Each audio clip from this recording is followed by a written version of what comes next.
आज हम लोग कॉम्बिनेशन ऑफ रेसिस्टेंस पर बात करने वाले हैं। रेसिस्टेंस का जो कॉम्बिनेशन होता है वो दो तरह का, सीरीज कॉम्बिनेशन और पैरेलल कॉम्बिनेशन। इसके बारे में तो सभी लोगों ने पढ़ा है, क्लास 10th में भी इसके बारे में जिक्र होता है ना। अच्छा, इससे पहले हम लोगों ने बहुत पहले पढ़ा था, इससे पिछले वाले चैप्टर में इलेक्ट्रोस्टैटिक पोटेंशियल एंड कैपेसिटेंस में पढ़ा था हमने। क्या पढ़ा था भाई? Combination of capacitor. वहां पर भी दो तरह का कॉम्बिनेशन होता था, सीरीज कॉम्बिनेशन का और पैरेलल कॉम्बिनेशन का। वहां कैपेसिटर में जब हम लोगों ने पढ़ा था तब वहां पर बात किया था हमने कि जो सीरीज कॉम्बिनेशन है उस सीरीज कॉम्बिनेशन का दो कंडीशन होता है, पैरेलल कॉम्बिनेशन का भी दो कंडीशन होता था। सीरीज कॉम्बिनेशन में था, कैपेसिटर में पढ़े थे कि सीरीज कॉम्बिनेशन में जितना कैपेसिटर लगेगा प्रत्येक के थ्रू चार्ज सेम, पोटेंशियल अलग अलग, ऐसा बात किए थे। सेम वैसे ही रेसिस्टेंस में भी वही कहानी है, सेम टू सेम। अगर आप लोगों ने क्या कहते कैपेसिटर में कॉम्बिनेशन ऑफ कैपेसिटेंस और उसमें सीरीज कॉम्बिनेशन पैरेलल कॉम्बिनेशन दोनों अगर आप लोगों ने कर लिया है तब तो अच्छी बात है। अगर वो आपको ध्यान में है तो आज का क्लासेस वगैरह एकदम झटके में आप जल्दी जल्दी से स्किप करके भी देख सकते हो। अगर नहीं किया है तब तो फिर आपको बारीकी से सारा चीज़ देखना पड़ेगा। चलो देखो, आज हम लोग आज के क्लास में सिर्फ सीरीज कॉम्बिनेशन आज की वीडियो लेक्चर में हम लोग देखेंगे। नेक्स्ट वीडियो लेक्चर में हम लोग पैरेलल कॉम्बिनेशन करेंगे, ठीक है? तो चलो आगे बात करते हैं क्या, सीरीज कॉम्बिनेशन। फटाफट से इसको लिख लेना है और हेडिंग देना है सीरीज कॉम्बिनेशन ना। बहुत ही आसान सा चीज है। आज जितना भी चीज पढ़ाएंगे उसका पीडीएफ आपको डिस्क्रिप्शन में मिल जाएगा, ठीक है? देखा जाए तो ये जो है R1 है, R2 है, R3 है और ये बैटरी है, बैटरी से कनेक्टेड है, तीनों लगातार है, सीरीज है। तो सीरीज में क्या कंडीशन होता है? दो कंडीशन है। जैसे ये बैटरी है तो छोटा से बड़ा तरफ इधर ऐसे करंट तो निकालेगा। बैटरी के बारे में हम लोग डिटेल में आगे पढ़ने वाले हैं, ठीक है? ये ऐसे करंट निकाला तो करंट आएगा और यही करंट आकर के ऐसे घूमेगा, घूम करके करंट वापस फिर से बैटरी में चला गया। हम लोग को कंडीशन भी देखना पड़ेगा कि क्या कंडीशन होता है सीरीज कॉम्बिनेशन का। दो कंडीशन है सीरीज कॉम्बिनेशन का, उसको हम लोग को फॉलो करना ज़रूरी है, ठीक है? अभी हम लोग लिख लेंगे, उसको पहले समझ लेते हैं। क्या है कि सीरीज कॉम्बिनेशन में जितना भी रेसिस्टेंस लगा हुआ है तो यहाँ पर होगा ये कि बैटरी जितना करंट निकालेगी, बैटरी जितना करंट, अच्छा ये निकाल रहा है बैटरी जितना, वो करंट क्या होगा इस रेसिस्टेंस से पास करेगा, ठीक? प्रत्येक रेसिस्टेंस से जो करंट होगा वो मेरा क्या होगा, सेम होगा। इससे भी आई, इससे भी आई, इससे भी आई और आकर के फिर बैटरी में चली आई। कौन? करंट ना। तो करंट जो है यहाँ से आने के बाद ऐसे प्रत्येक रेसिस्टेंस से सेम करंट, ठीक है? अच्छा, और एक ये कंडीशन इसमें होगा। अच्छा, बी नंबर में क्या कंडीशन हम लोग देखेंगे कि बैटरी का जितना वोल्टेज है, मान लो ये बैटरी है 10 वोल्ट का, ठीक? कितना है? 10 वोल्ट का ये बैटरी है भी। अगर ये 10 वोल्ट का एक एग्जांपल के लिए ले लेते हैं, 10 वोल्ट है तो जितना रेसिस्टेंस है, प्रत्येक रेसिस्टेंस से जो वोल्टेज है वो मेरा एक जैसा भी हो सकता है, अलग अलग भी हो सकता है। अगर तीनों रेसिस्टेंस का मान बराबर है, R R R R1 R2 R3 तीनों बराबर है तो तीनों को सेम पोटेंशियल मिलेगा। अच्छा, अगर रेसिस्टेंस अलग अलग है तो पोटेंशियल सब में अलग अलग होगा। लेकिन हाँ, हो सकता है कि इसको मिल जाएगा 2 वोल्ट, इसको मिल गया क्या 4 वोल्ट, या फिर इसको मिल गया क्या 5 वोल्ट, 5 2 7 और इसको मिल गया क्या 3 वोल्ट, ठीक? प्रत्येक रेसिस्टेंस का मान चूंकि अलग होगा अगर, तो प्रत्येक के थ्रू वोल्टेज अलग अलग होगा, लेकिन वो सभी वोल्टेज को जब जोड़ेंगे तो बैटरी के नेट वोल्टेज के बराबर हो जाएगा, क्योंकि बैटरी ही तो इस सब को वोल्टेज प्रोवाइड कर रहा है, दे रहा है। तो इन सब के रेसिस्टेंस का जो वोल्टेज होगा, सब के अक्रॉस जो वोल्टेज होगा, वो सारा वोल्टेज को जब जोड़ेंगे तो बैटरी के वोल्टेज के बराबर हो जाएगा। ये इस बात को आपको ध्यान रखना है, ठीक है? तो दोनों कंडीशन को हम लोग क्या करते हैं, अब जरा सा एक्सप्लेन कर देते हैं, यहाँ पर लिख देते हैं। आपको वीडियो पॉज करके उसको लिख लेना है, अगर नहीं तो पीडीएफ से भी आप लिख सकते हो। चलो देखो, तो देखा जाए क्या लिख दिए हैं कंडीशन में। पहला कंडीशन क्या है कि current through each resistor will be क्या, सेम। प्रत्येक रेसिस्टर के थ्रू जो करंट होगा वो क्या होगा मेरा, सेम होगा। इससे भी आई करंट, इससे भी आई करंट, इससे भी आई करंट ना। और will be same and that must be equal to the net current, और वो बराबर होगा किसके, net current supplied by the battery के। बैटरी जितना करंट सप्लाई कर रही है, बैटरी जितना करंट दे रहा है ना, वही करंट क्या होगा, सबको मिलेगा। यही बात है, ठीक। अगला बी नंबर में क्या बोल रहा है कि वोल्टेज, वोल्टेज मतलब होता है पोटेंशियल डिफरेंस, यहां और यहां के बीच पोटेंशियल डिफरेंस, यहां और यहां के बीच potential difference, IR2, IR1, IR2 और IR3 पोटेंशियल डिफरेंस है ना, इसी को हम लोग V1, V2 और V3 से डिनोट कर दिए। वोल्टेज थ्रू ईच रेसिस्टेंस मे और may not be same, voltage जो है प्रत्येक रेसिस्टेंस से वो सेम भी हो सकता है, अलग अलग भी हो सकता है, लेकिन the sum of potential differences, यानी कि पोटेंशियल डिफरेंस का जो सम है, या यूं कहे कि वोल्टेज का जो सम है, प्रत्येक के थ्रू जो वोल्टेज है, प्रत्येक रेसिस्टेंस के थ्रू उसका जो सम है वो जोड़ेंगे तो that must be equal to the net voltage of the battery, battery का जो नेट वोल्टेज है उसके बराबर हो जाएगा। यानी क्या बोल रहा है ये कि V1 plus V2 plus V3 जोड़ेंगे तो किसके बराबर हो जाएगा, V के बराबर हो जाएगा। इसको कैसे लिखेंगे, तो चाहे तो किरचॉफ्स लूप रूल से भी हम लोग कर सकते हैं। यहाँ करंट के डायरेक्शन में है तो क्या IR1 इधर ही प्लस IR2 अब प्लस क्या IR3, और यहाँ छोटा में से बड़ा घटा रहे माइनस V, इसका वोल्टेज V बराबर क्या 0 ना, ये तो मेरा क्या है, ये फिर उधर चला जाएगा तो ये तो V1 हो गया, ये क्या है V2 हो गया, और ये क्या है V3 हो गया, और ये उधर जाएगा तो क्या हो गया V हो गया। किरचॉफ्स के लूप रूल से ऐसा हम लोग कर सकते हैं ना। चलो ये हम समझाने के लिए ऐसे ही सेटिस्फैक्शन के लिए बोल दिए, तो चलो ऐसा हम लोग कर सकते हैं। नाउ अब आगे एक बात देखो जरा सा, अगर हम लोग, ये तो कंडीशन होता है, अगर हम लोग इस कंडीशन को ध्यान में रखना है, बहुत कॉम्प्लेक्स जगह पे क्वेश्चन वगैरह में कहीं कहीं काम पड़ सकता है दिमाग लगाने पर, ठीक है। अच्छा, अब इसी चीज को तीनों अगर रेसिस्टेंस को कंबाइंड करेंगे तो कंबाइंड करने के बाद मान लो क्या आते हैं, एक रेसिस्टेंस बना कंबाइंड करके R इक्विवेलेंट, और ये बैटरी मेरा वही है और V वोल्ट का, और ये नेट करंट तो उतना ही खींचेगा क्योंकि ये R इक्विवेलेंट कहने का मतलब क्या हो गया, तीनों रेसिस्टेंस के को हटा करके इकलौता एक अकेला रेसिस्टेंस जो कि इन तीनों के बराबर का असर देता हो ना, उसको इक्विवेलेंट रेसिस्टेंस बोलेंगे ना। ये तीनों मिलके जितना करंट बैटरी से खींच रहा है, ये अकेला उतना ही करंट बैटरी से खींचेगा, तभी तो इन तीनों के बराबर का इक्विवेलेंट हो गया ना। जैसे 15 मजदूर अगर कहीं काम कर रहा है और उसके जगह पर एक रोबोट अगर काम कर रहा है तो 15 मजदूर के इक्विवेलेंट हो गया वो रोबोट, बस वही चीज़।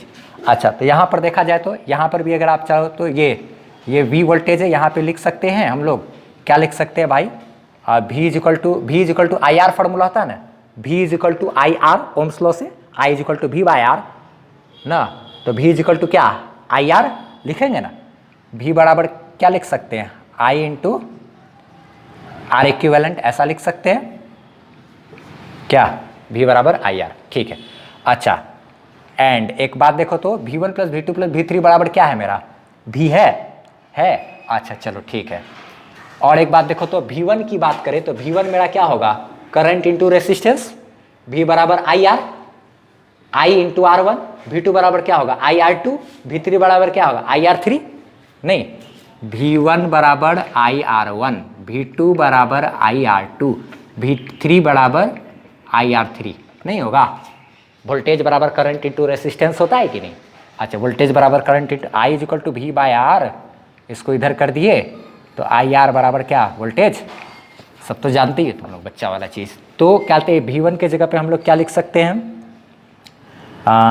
I देखो तो हम लोग के पास क्या है, या इसको इधर ही रखो, V बराबर क्या लिख सकते हैं V1 प्लस V2 प्लस क्या V3, और इसीलिए देखो तो V इज इक्वल टू क्या है I इंटू R इक्विवेलेंट। अच्छा, V1 के जगह पे क्या लिखेंगे, V1 के जगह पे क्या लिखेंगे IR1, वोल्टेज यहाँ के across, current into resistance IR1 plus इसके जगह क्या करेंगे IR2 प्लस इसके जगह क्या करेंगे IR3। अब एक चीज़ देखो तो I इंटू R इक्विवेलेंट तो ठीक है, I सब जगह से कॉमन निकल जाएगा तो R1 प्लस R2 प्लस क्या R3, और I से I इधर मेरा दोनों साइड का कैंसिल हो गया, इसको और इसको ऐसे काट दिए तो काटने के बाद डायरेक्ट क्या फाइनल रिजल्ट आएगा मेरा R equivalent is equal to R1 plus R2 plus क्या R3। ये तो हम लोग जानते ही हैं क्या जानते हैं भाई? ये जानते हैं कि जब सीरीज में रेसिस्टेंस रहता है तो आर इक्विवेलेंट बराबर क्या फॉर्मूला होता है? R1 प्लस R2 प्लस क्या R3 होता है कि नहीं? क्या नहीं? आर इक्विवेलेंट बराबर क्या लिखेंगे? आर इक्विवेलेंट बराबर R1 प्लस R2 प्लस क्या R3। और अगर ढेर सारा रहेगा तो सबको जोड़ देंगे, जोड़ेंगे कि नहीं ना? R3 plus R4 plus R5 plus R6। क्या फटाफट से इसका स्क्रीनशॉट ले लो, आप लेके रखो स्क्रीनशॉट, और उसके बाद फिर बाद में लिखते रहना, फिलहाल समझने पे ध्यान दो, ठीक है? लिए स्क्रीनशॉट ना? चलो अब हम लोग आगे बात करते हैं। आगे देखते हैं कि अगर मान लो प्रत्येक रेसिस्टेंस मेरा सब बराबर होता तब क्या करते? अगर मान लो 6 रेसिस्टेंस है, 6 का रेसिस्टेंस है मेरा R R R R R, तो नेट सबको जोड़ेंगे तो 6R हो जाएगा कि नहीं? वही एक शॉर्टकट ट्रिक छोटा सा खाली बस बतलाने वाले हैं कि अगर सारा रेसिस्टेंस सेम हो तब कैसे होता है। तो सीरीज में तो ये तो तुम 10th क्लास में पढ़े होगे, R1 plus R2 plus R3 करना होता है, डायरेक्ट जोड़ देना होता है। हमको ये बताना मकसद था कि करंट जो है प्रत्येक रेसिस्टेंस को सेम मिलेगा, प्रत्येक रेसिस्टेंस में जो वोल्टेज होगा वो मेरा अलग अलग होगा अगर रेसिस्टेंस अलग अलग है तो। अगर सारा रेसिस्टेंस सेम है तो प्रत्येक को वोल्टेज भी मेरा सेम सेम मिलेगा। आगे भी हम लोग डिस्ट्रीब्यूशन अभी पढ़ेंगे। चलो स्क्रीनशॉट लिए आगे देखते हैं। तो अब आप लोग को क्या देख लेना है, क्या नोट करके लिख लेना है कि अगर मान लिया जाए n number of identical resistors हो, यानी कि n नंबर ऑफ कहने का मतलब हो गया, आइडेंटिकल रेसिस्टर्स का मतलब एक जैसा रेसिस्टेंस हो। सारा रेसिस्टर क्या है? एक जैसा, तो सबका resistance R R R R R. ऐसा करते करते मान लो n रेसिस्टेंस है, n रेसिस्टर लगा हुआ है सीरीज में, सबका रेसिस्टेंस क्या है? R है, ठीक है? तब इक्विवेलेंट रेसिस्टेंस क्या होगा? R इक्विवेलेंट क्या होगा? अगर मान लिया जाए क्या कहते हैं 4 गो ही रहता है, 1 2 3 4, चारों क्या है भाई? सीरीज में, ठीक है? तो R R R R चारों को जोड़ेंगे तो कितना हो जाएगा? 4R, R इक्विवेलेंट ना, नेट रेसिस्टेंस 4R। अगर 5 गो ये रहता है, 5 ठो रहता है तो क्या हो जाएगा? R प्लस R जोड़ेंगे तो सबको क्या हो जाएगा? 5R। 10 गो रहता है ये तो R प्लस R करेंगे तो क्या होगा? 10R। उसी तरह से अगर करते करते करते करते मान लो n ठो रहता है, तब कितना करना होगा हमको? NR। नहीं, R इक्विवेलेंट क्या हो जाएगा? NR। अगर 15 रेसिस्टेंस है और रेसिस्टर है और सबका रेसिस्टेंस क्या है? R ही है, तो इक्विवेलेंट कितना हो जाएगा? 15R 15R। नहीं, अच्छा सबको जोड़ते जाएंगे उतना हो जाएगा, ठीक है? चलो आगे हेडिंग देना है distribution of voltage between 2 resistors connected in series. अगर 2 रेसिस्टेंस के बीच वोल्टेज का बंटवारा किस रूप में होता है? हम लोग जानते हैं कि अलग अलग रेसिस्टेंस अलग अलग रहे 2 रेसिस्टर का तो उनके बीच पोटेंशियल भी अलग अलग होगा, लेकिन दोनों के बीच जो पोटेंशियल का बंटवारा होगा वो किस तरीके से होगा, अच्छा चीज है ये, इसको देखना, ठीक है? तो इसको स्क्रीनशॉट लिए, चलो आगे देखते हैं। देखा जाए आगे, ये बहुत इंपॉर्टेंट चीज है कि अगर 2 distribution of voltage between 2 resistors connected in series, अगर 2 रेसिस्टर को सीरीज में जोड़ा गया है, श्रेणी क्रम में जोड़ा गया है, तो बताइए कि उनके बीच जो वोल्टेज का बंटवारा होगा वो किस प्रकार होगा, किस तरीके का होगा। तो देखा जाए जरा सा, जैसे मान लो आ जाए ये 10 वोल्ट का बैटरी है ना, तो इसी का वोल्टेज इसको भी मिलेगा, इसको भी मिलेगा। जैसे इसको अगर वोल्टेज मिल गया V1, इसको वोल्टेज मिल गया क्या? V2। R1 रेसिस्टर में रेसिस्टेंस है इसका, इसको वोल्टेज मिला क्या? V1। रेसिस्टर कहने का मतलब ये डिवाइस, इसको कहते हैं रेसिस्टर, और इसका रेसिस्टेंस होता है ये, इसको क्या कहेंगे? R2 ना। अच्छा चलो देखो, इसके अक्रॉस वोल्टेज कितना है? V2। इसके अक्रॉस वोल्टेज कितना है? V1। अभी अभी हम लोग पढ़े दूसरा जो लॉ था सीरीज कॉम्बिनेशन का कि V1 और V2 को जोड़ेंगे तो वो किसके बराबर होगा? बैटरी के नेट वोल्टेज के बराबर, V के बराबर होगा, ठीक? अच्छा चलो देखा जाए तो V1 और V2 को जोड़ेंगे तो V के बराबर होगा, ये बात जानते हैं हम लोग। अच्छा, ये बैटरी इधर से करंट निकालेगा और करंट जो निकलेगा ये I, यही I करंट इसको भी मिलेगा, यही I करंट इसको भी मिलेगा। अगर इसके थ्रू जो करंट है मेरा उसका नाम अगर हम लोग I1 रख दे और इसके थ्रू जो करंट जा रहा है उसका नाम अगर I2 रख दे तो दोनों करंट तो मेरा सेम ही होगा। हम लोग जानते हैं कि सीरीज कॉम्बिनेशन में जो करंट पास करता है ना वो सेम होता है, इससे भी I करंट, इससे भी I करंट। अगर नाम इसका I1 और इसके थ्रू जाने वाले करंट का नाम I2 रखे तो I1 I2 दोनों मेरा बराबर, यानी यहाँ पे एक बात लिख सकते हैं, हेयर क्या लिख सकते हैं? I1 बराबर I2, यानी कि क्या? I1 और I2, I1 मतलब पहला रेसिस्टर से करंट और I2 मतलब क्या? दूसरा रेसिस्टर से करंट, और दोनों क्या है मेरा? बराबर है। क्यों? क्योंकि दोनों से तो सेम ही करंट जाना है सीरीज कॉम्बिनेशन में ना। अच्छा ठीक है, तो एक चीज देखो, चूंकि I1 बराबर है I2 के, तो I इक्वल टू क्या होता है फॉर्मूला, V/R। तो यहां लिख सकते हैं V1/R1। I2 बराबर क्या फॉर्मूला होता है, करंट बराबर voltage bye resistance. Ohms law से I इक्वल टू V/R, तो I2 इक्वल टू क्या कर सकते हैं, V2/R2। I इक्वल टू क्या, V/R। अच्छा ठीक है, नहीं ये ऐसा रिलेशन हुआ कि नहीं। यहां से हमको एक बात समझ में आया, क्या समझ में आया भाई, V1 इंटू R2 इधर मल्टीप्लाई हो गया और V2 के साथ यहां R1 मल्टीप्लाई हो गया, V2 के साथ R1 मल्टीप्लाई हो गया। इसका मतलब कुछ समझ रहे हो, नहीं समझ रहे हो, समझाते हैं। देखो, इसका और इसका गुणनफल प्रोडक्ट, और इसका और इसका गुणनफल यानी प्रोडक्ट दोनों बराबर रहेगा। इसका मतलब ये हुआ कि अगर मान लो ये है, अगर मान लो ये है 4 और ये है मान लो V1 है मेरा क्या 4, V2 है मेरा क्या 3, तो 4 तिया क्या हो गया 12। और इधर अगर मान लो V2, ये V2 जो है मेरा ये V2 है मेरा कितना, मान लो 6 और R1 है मेरा क्या 2। यहां से क्या समझ में आया, अगर R1 कम है तो वोल्टेज कौन सा ज्यादा है, V1 की V2। अगर R1 कम है तो V1 कम।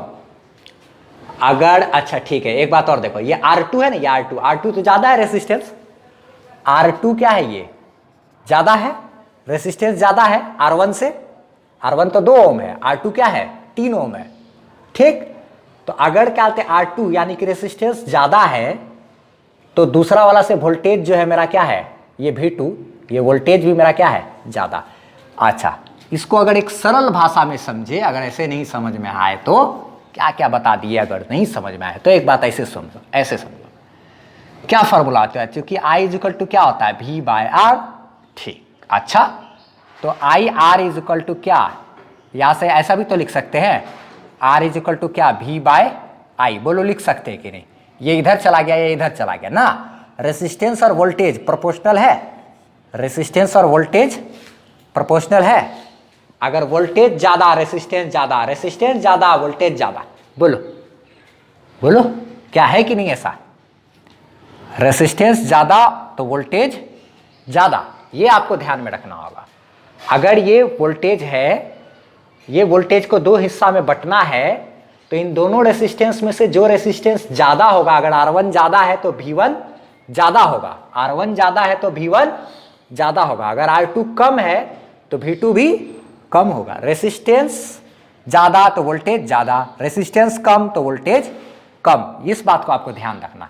जैसे यहां पर हम लोग किए थे 4 गुना 3 बराबर 6 गुना 2 किए थे कि नहीं, बताओ तो कौन ज्यादा है, R1 ज्यादा है कि R2 ज्यादा है। R1 मेरा कितना है 2 है, R2 मेरा क्या है 3 है, कौन ज्यादा है भाई, R1 ज्यादा है किस, नहीं R2 ज्यादा है R1 से।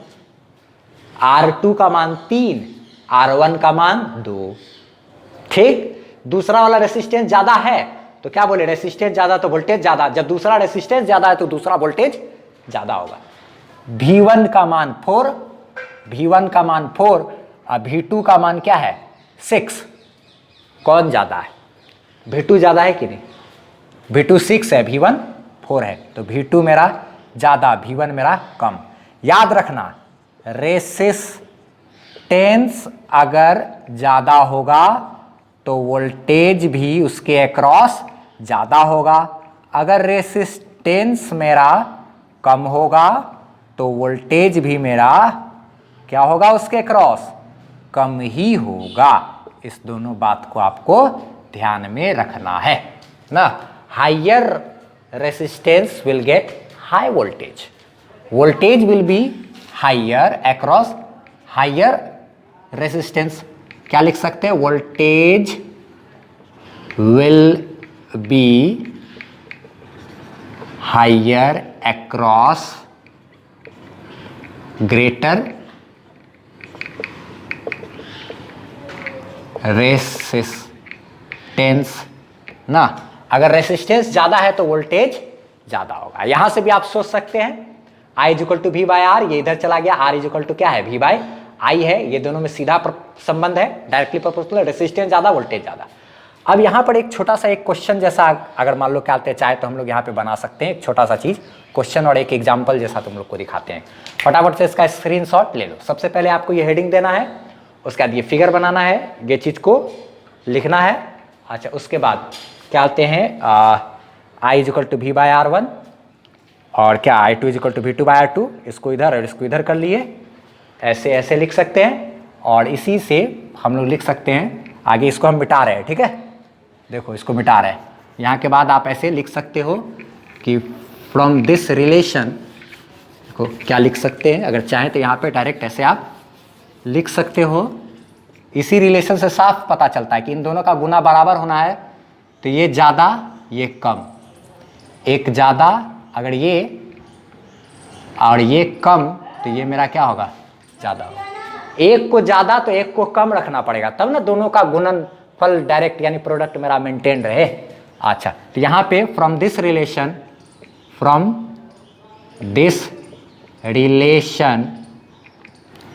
वी कैन से दैट क्या लिख सकते हैं, उसके बाद वी कैन से दैट के बाद आपको डायरेक्ट ये लिख लेना, voltage will B higher across greater resistance end voltage will B minimum across क्या, लोअर रेसिस्टेंस। ऐसा हम लोग लिख सकते हैं। आगे इसमें लिख सकते हैं end voltage will B minimum across lower resistance.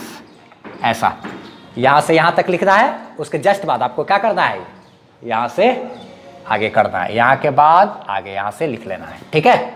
चलो स्क्रीनशॉट लेना है, ले लो इसका, आप लिए स्क्रीनशॉट। चलो आगे एक छोटा सा बात करते हैं बस लास्ट। ये क्वेश्चन है, इस क्वेश्चन के माध्यम से हम वो पिछला चीज को समझाने का कोशिश करेंगे। सबसे पहले वीडियो पॉज करके इसको बनाने का कोशिश करना है, ठीक है। बताना है कि ये वाला रेसिस्टर से कितना वोल्टेज होगा और इसके अक्रॉस कितना वोल्टेज होगा, ठीक है। बैटरी 15 वोल्ट का है, ठीक, दिमाग लगाना है।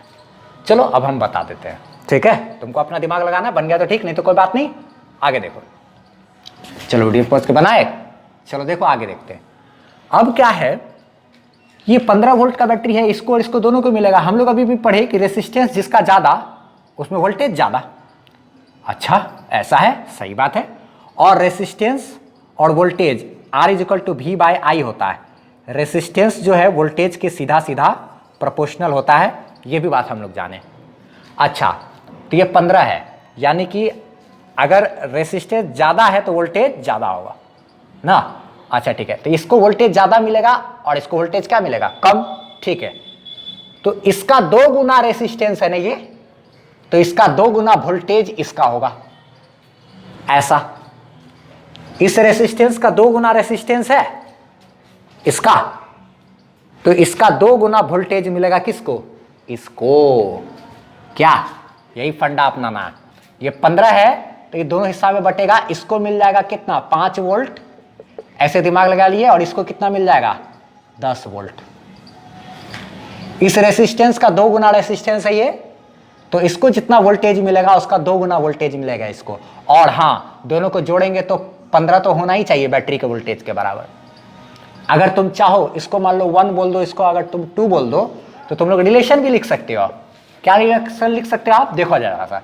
हम लोग अभी अभी पढ़े हैं, क्या पढ़े हैं भाई, V2 इंटू R1 बराबर क्या है, या फिर ऐसे भी पढ़ सकते हैं, ये वाला चीज भी, I is equal to V by R, V1 by R1 बराबर क्या, V2 बाय R2। ये रिलेशन पढ़े, दोनों बराबर होगा। अच्छा ठीक है, चलो ऐसा रिलेशन भी पढ़े तो V1 यानी इसको पहला वाला बोले हैं, इसका वोल्टेज देखना आप 5 आएगा, V1 का मान, V1 अब बाय R1 कितना है रेसिस्टेंस भाई, ये क्या है, R है। अच्छा V2 की बात करें अगर, V2 की बात करें अगर, तो ये दूसरा वाला जो वोल्टेज है मेरा, ये हमको 10 आ जाएगा, आप देखना, ये जो है मेरा V2 मेरा 10 आ जाएगा आप, ठीक। R2 की बात करें तो दूसरा रेसिस्टेंस कितना है, 2R है, R और R कैंसिल हो गया। अच्छा ठीक है, चलो यहां से इस इधर ये मल्टीप्लाई हो गया, 2 इंटू V1 बराबर क्या, V2 लिख सकते हैं, 2 इंटू V1 बराबर क्या, V2 लिख सकते हैं। और हम लोग एक बात जानते हैं, सीरीज कॉम्बिनेशन का क्या फंडा है, सीरीज कॉम्बिनेशन का क्या फंडा है कि जो पोटेंशियल का सम होगा वो बैटरी के बराबर होगा वोल्टेज के, यानी कि V1 प्लस V2 बराबर क्या होगा, ये कहां से, कंडीशन ऑफ, ये कहां से आया, from condition of series combination, series combination के कंडीशन से, ठीक। तो V1 प्लस V2 बराबर क्या, दोनों को जोड़ेंगे तो ये देखना 5 10 ही आएगा दोनों का मान, देखना आप। V1 की बात करें तो V1 को ऐसे ही छोड़ दो, V2 की बात करें तो V2 बराबर क्या है 2 इंटू V1, अब बराबर क्या है 15, चलो ये हो गया मेरा 3 इंटू 3V1 बराबर क्या 15, therefore V1 is equal to क्या, ये 5 उधर से डिवाइड हो जाएगा, 15 डिवाइडेड बाय क्या 3, ये आ गया मेरा क्या 5, तो ये क्या आया V1 is equal to 5 volt, ऐसे भी बनाने का बना लिए ना, अच्छा, and V2 is equal to क्या 2V1, यानी कि 2 इंटू 5 बराबर कितना 10 वोल्ट। देखो तो आप V2 मेरा 10 volt, V1 5 volt, V1 5 volt, V2 10 volt, आया कि नहीं, सॉल्व किए तो भी आया। तो ये रिलेशन अगर दो के बीच का हमको मालूम है तो भी काम कर सकते हैं, V1 बाय R1 बराबर V2 बाय R2, अच्छा R1 रेसिस्टेंस का मान रख दिया, R1 रेसिस्टेंस क्या R है, R2 रेसिस्टेंस जो है वो कितना है 2R है ना, अच्छा, और यहाँ से R और R हम लोग क्या किए कैंसिल आउट कर लिए, तो अब ये 2 इधर 2V1 बराबर क्या V2, इसको ऐसे ही रहने दिए, मान लो इसको अगर इक्वेशन 1 कहते हैं और ये मेरा क्या है इक्वेशन 2 है, तो क्या कहते हैं इक्वेशन 1 में जो V2 बराबर इतना का वैल्यू है उसको हम लोग यहाँ पर पुट कर देंगे, हम लोग ऐसे भी फाइंड कर सकते हैं दोनों का वोल्टेज V1 का और V2 का। अगर हमको यहाँ पे सर्किट का करंट पता रहता तब हम लोग कैसे निकालते, सर्किट में करंट पता रहता तो हम लोग यहाँ के अक्रॉस वोल्टेज बोलते कितना, करंट इंटू रेसिस्टेंस IR, यहाँ के अक्रॉस क्या बोलते हैं वही I into resistance I into 2R, तो हमको क्या हो जाता यहाँ के अक्रॉस भी वोल्टेज पता चल जाता, लेकिन यहाँ पे करंट का मान पता नहीं था तो हम लोग क्या किए रिलेशन से बना लिए, सॉल्व कर लिए। अगर ये रिलेशन सब आगे मालूम होगा तो अच्छा क्वेश्चन भी आप सॉल्व कर सकते। चलो ठीक है, कमेंट में बताओ कि आपको ये समझ में आया या नहीं आया, कैसा रहा। चलो ठीक है, आप बस इसको इतना ही रहने देते हैं, हम लोग मिलते हैं आप क्या अपने नेक्स्ट क्लास में, जिसमें हम लोग जानेंगे किसके बारे में, पैरेलल कॉम्बिनेशन के बारे में।